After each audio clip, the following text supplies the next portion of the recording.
చెప్తున్నాను. If you walk on knee, if you walk on elbow in the whole world, you cannot prove single sin in Jesus Christ. ప్రపంచమంతా నీవు మోకాళ్ళ మీద నడిచినా మోచేతుల పైన నడిచినా కూడా యేసుక్రీస్తు ప్రభువారిలో ఒక్క పాపం కూడా ఒక్క దోషం కూడా నువ్వు నిరూపించుకోలేవు. When you say no single sin, why don't you believe?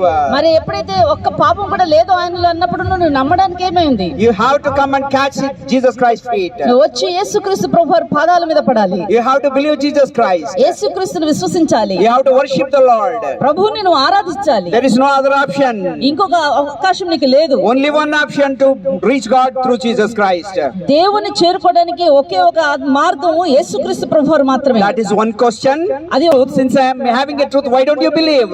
ఆయన అంటున్నాడు కదా, నాలో సత్యం ఉన్నప్పుడు నువ్వు నమ్మడానికి నీకేమైంది? If you found truth, you have to obey. నువ్వు సత్యాన్ని కనుగొన్నట్లయితే దానికి నువ్వు విధేయుడవ్వాలి. For these two questions you have to answer before your death. ఈ